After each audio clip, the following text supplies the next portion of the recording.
Tá gravando ou não tá? Tá. Pronto. Você está sendo gravado, avise a todos que estão sendo gravados. Estão avisados? Muito bem, pessoal. Então, a gente vai começar. Vou abrir aqui o roteiro da aula de hoje. Hoje é a aula 2. Como eu apresentei ontem, eu sou a professora Astria, então eu vou dar o segmento da disciplina com a parte referente à bioquímica, mais especificamente. E os assuntos de hoje são todos em torno de água, pH e tampões fisiológicos, a regulação do pH sanguíneo e vamos falar também dos distúrbios ácido-básicos do sangue. O texto de apoio para essa disciplina, para essa aula de hoje é Água, pH e tampões, que é uma apostila que eu carreguei aqui na pasta, está dentro de texto, apostilas e livros. Vocês abrindo aqui, tem os livros, né, o Albert e o Leninger, e está aqui, ó, 2020, apostila, PDF. Pronto. Então, tudo que a gente vai falar aqui está aqui. Ah, professora, mas eu vi no livro, que não sei o quê, eu posso... Claro que pode, você pode consultar o que você quiser. Esta apostila tem tudo que eu vou falar e pode ter um outro detalhe que eu não vou falar aqui, mas você já sabe. A aula é magnânima, por isso que a gente tem que assistir a aula. Porque na aula, tudo aquilo que for dado é o que é cobrado. Inclusive o que não está na apostila, o que não está no livro. Se eu estou falando, se eu estou explicando, aquilo é passível de ser cobrado de vocês. Por quê? Eu estou ensinando determinada coisa que eu quero que vocês aprendam. Então, depois, a verificação da aprendizagem vai me dizer se vocês aprenderam ou não, tá? Então, sempre que tiver algum texto, alguma coisa assim bacana para passar para vocês, é aqui que eu vou colocar, no texto, apostila e livros, e ele vai ficar sempre indicado aqui. Você vê que aqui eu não botei capítulo nenhum do livro, mas tem um capítulo do Leninger. Vocês já abriram os livros? Conseguiram baixar os livros? Já. Pronto.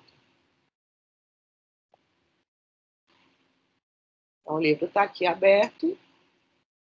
A gente tem que ter paciência, porque é tudo muito lentinho, né?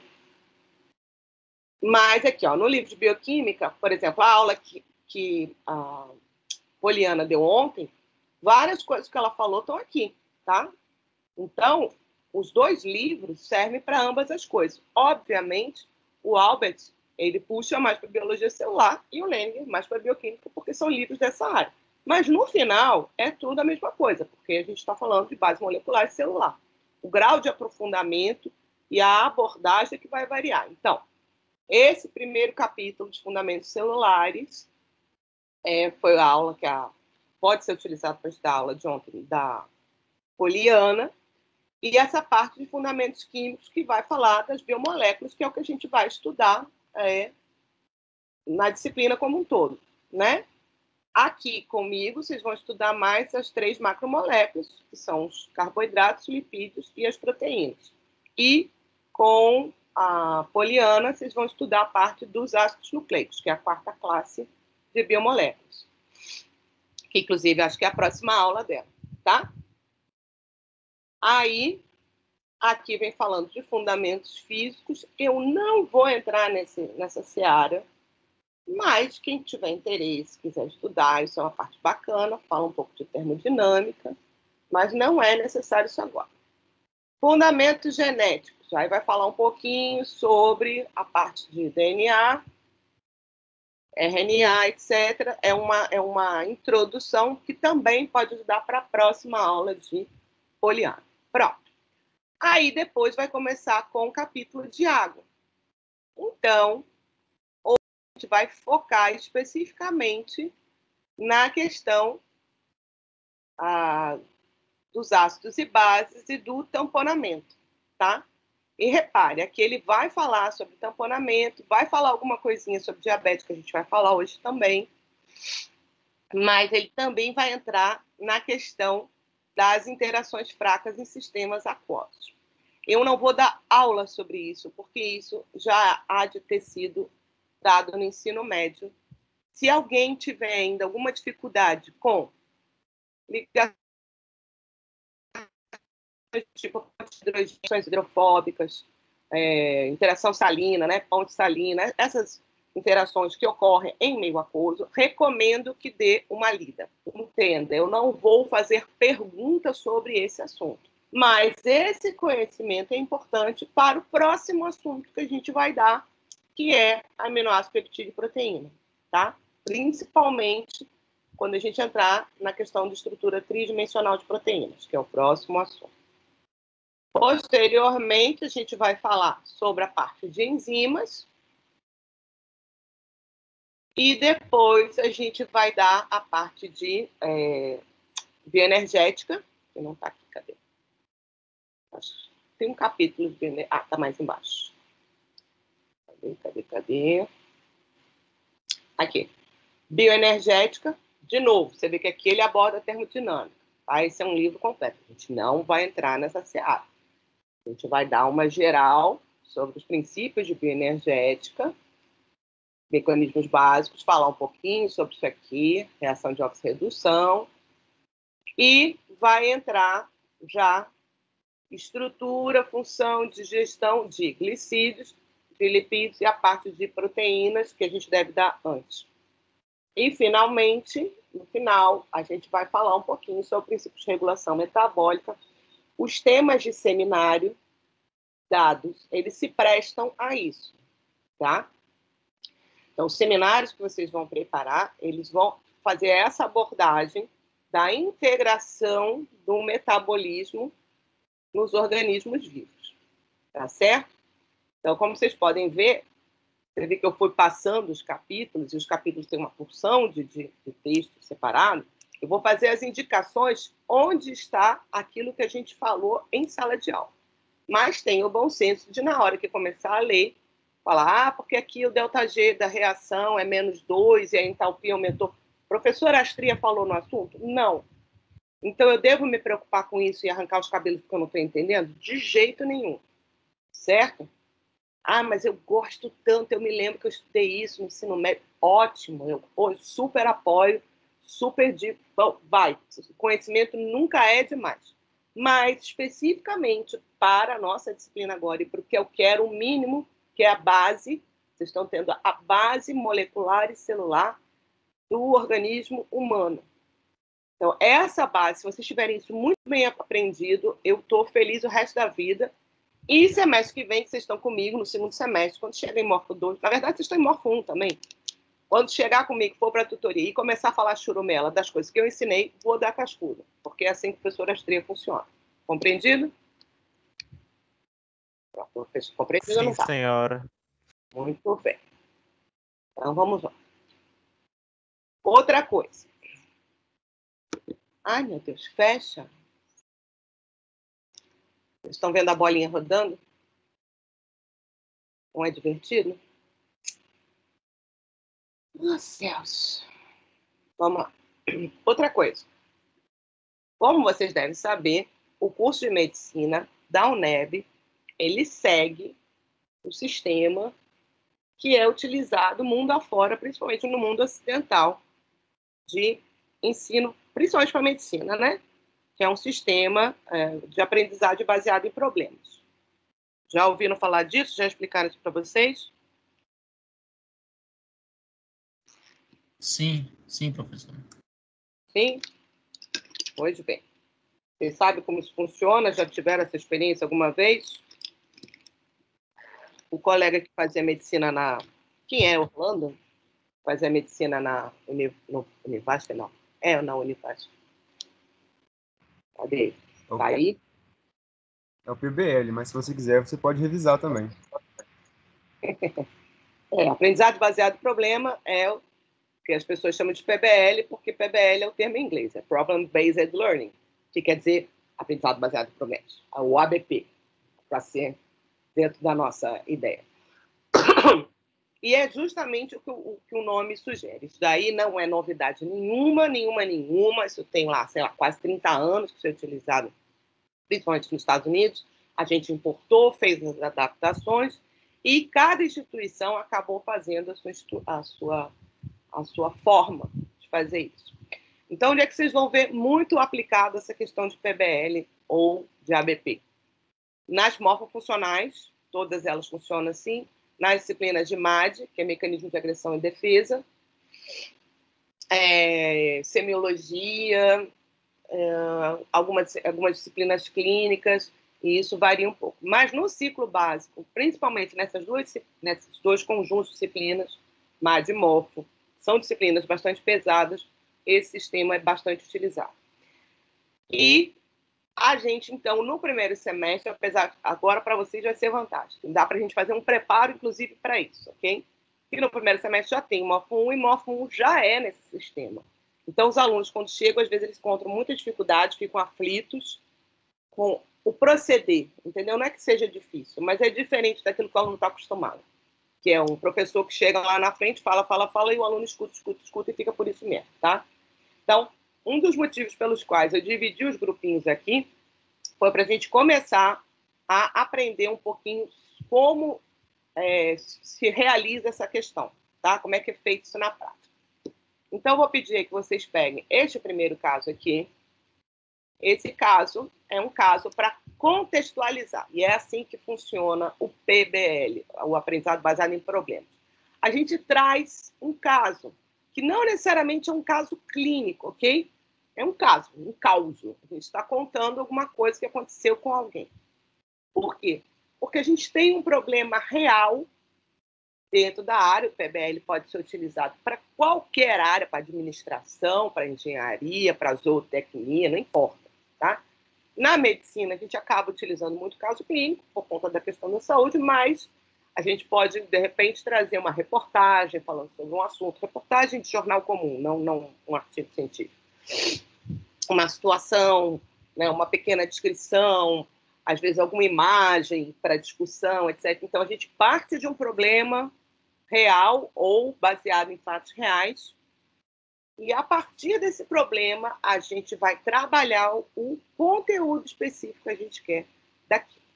E qual é a ideia? Mostrar que a gente tem uma importância específica de cada um daqueles assuntos que a gente vai dando naquela disciplina específica, mas que nunca, jamais, em tempo algum, a gente pode tirar aquilo do contexto.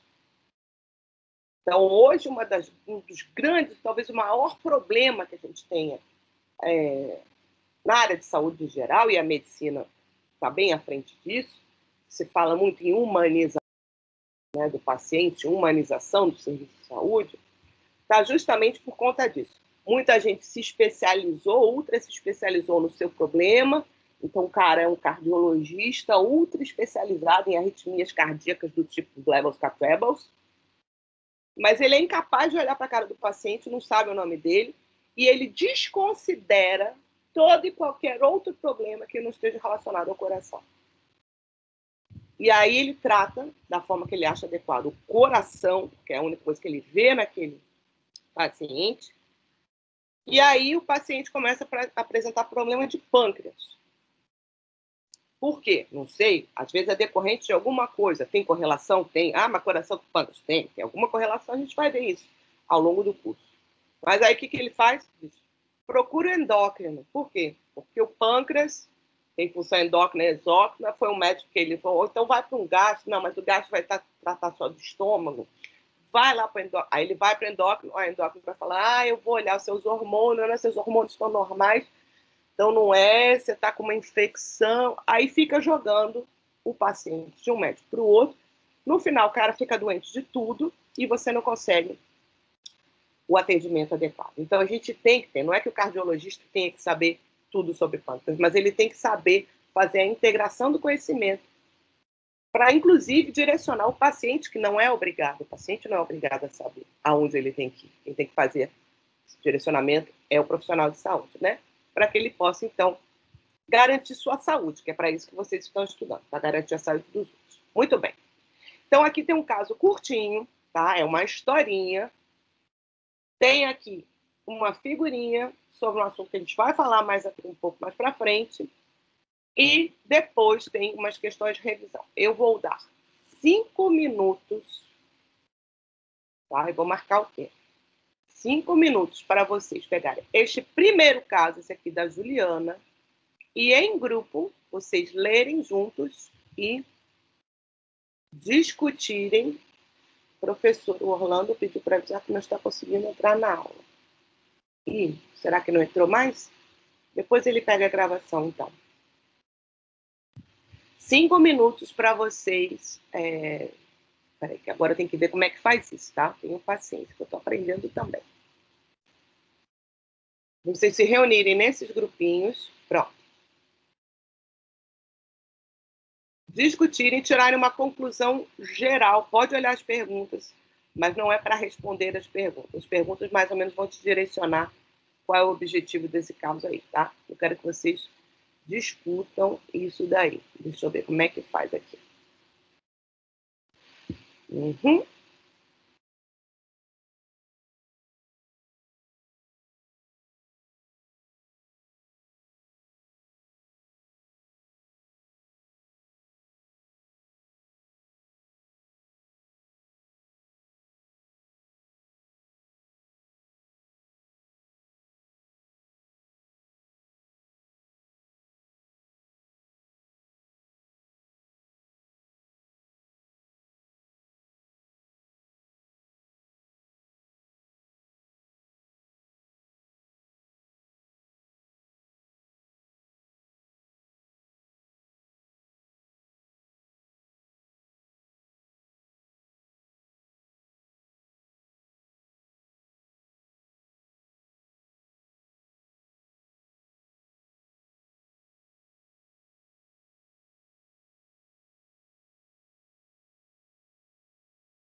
Pessoal, os grupos já estão abertos, já estão reunidos.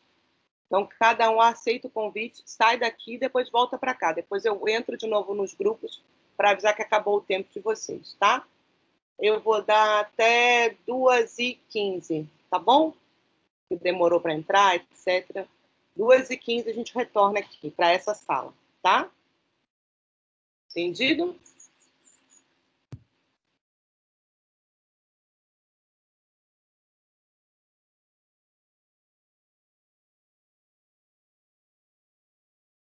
Rebeca, Dalbert e Orlando. Vocês têm que ir para o grupo de vocês e fechar aqui. Depois vocês voltam para cá. Certo? Eu vou aproveitar e parar aqui a gravação enquanto isso.